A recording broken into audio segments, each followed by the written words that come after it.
All right, so when you're creating a new site, you're setting up a new site, you want to go to the Setup Fair tab, and you'll see there's a bunch of different options here for your setup. You're going to want to set up some users. Here are just some demo users that we've set up here. If you press this green plus button, all right, so making a user for Bob the Builder. We're going to enter his personnel ID, which is number 1. We're going to give him a role.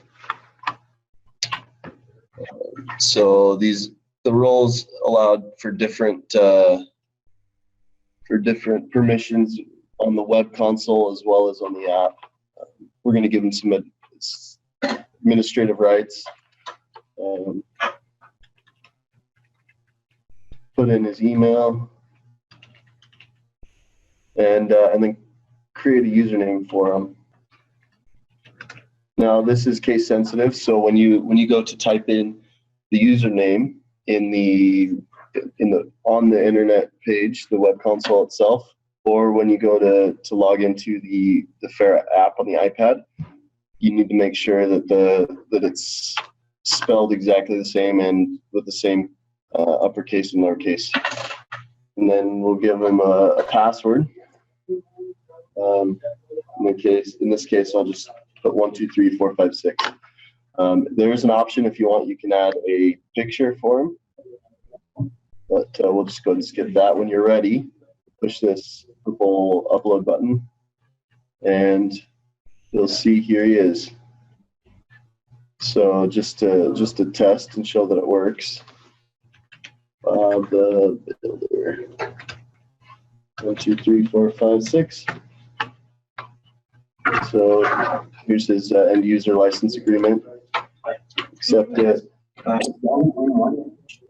We already accepted his end user license agreement. So there's 2 options. We can go to Farah or we can go to the reporting services VI. We'll go ahead and go to Farah. And here he is. Here's his menu items. Now he's got administrative rights, so we can actually continue making these changes from his user. So that's how you create a user. If you can also remove users and change passwords, change usernames, any of that. Okay. All right. So first we'll create a work type. Call it watering.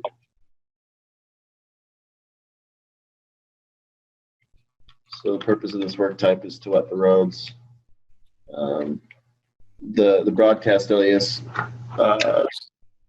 Yeah, this is what will appear to other tablets that see the water truck. So it'll broadcast as a water truck.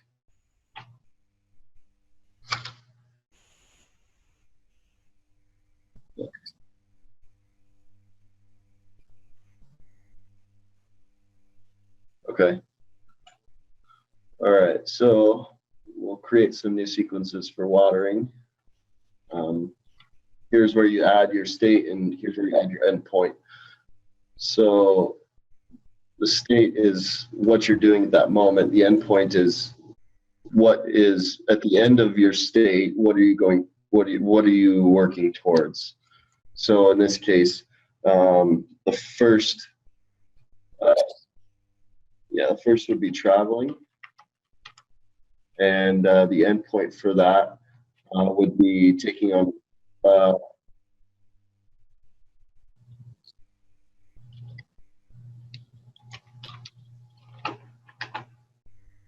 so this one is movement focused, but I wouldn't consider traveling productive. So now the next state would be taking on water. And the end state for that, what do you think that would be? Okay. Okay. So the end state for that would be begin water. So that is not movement focused, and again, it's not productive. Do you guys have an option for your watering shovel lengths?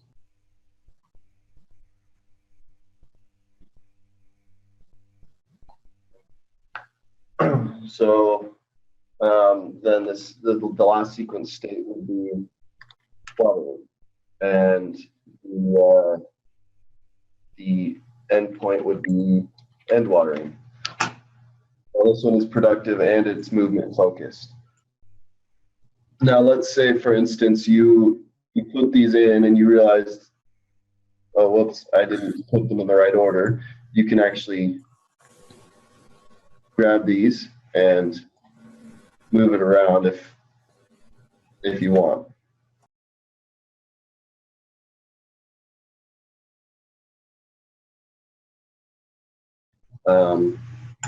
Now for status codes, a lot of mines refer to these as time codes.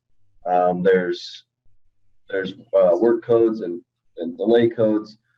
Now these are specific to the work type, as you'll see. So these are all of the existing work types in the system, and each one has its own unique set of status codes.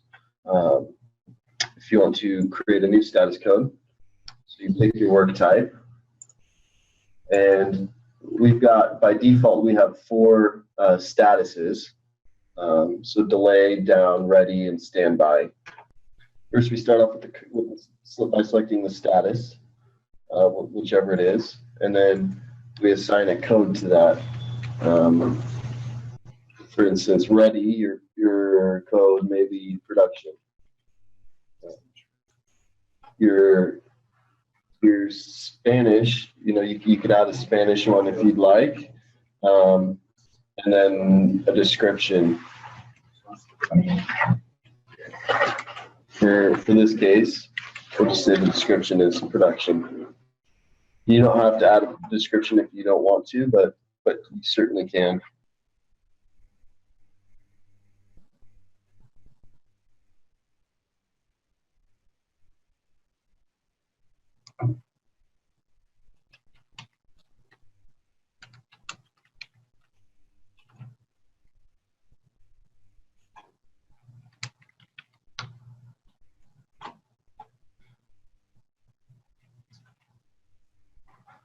So you can add as many status codes as you want.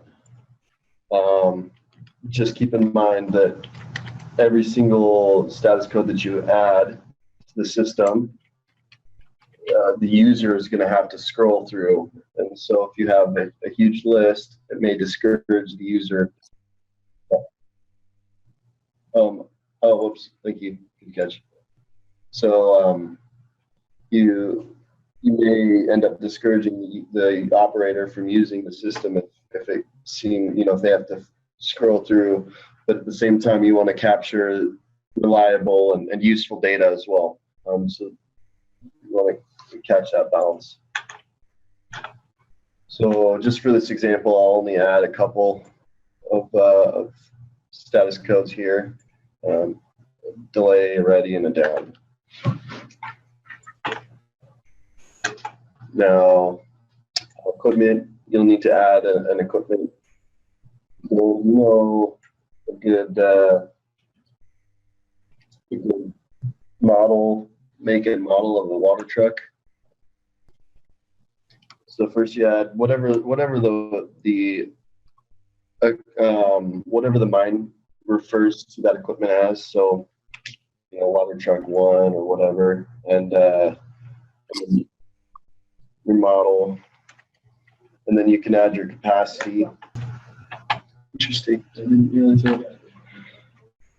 So again, you can add as many as you'd like. Water truck 2. This time we'll bring out the big guy.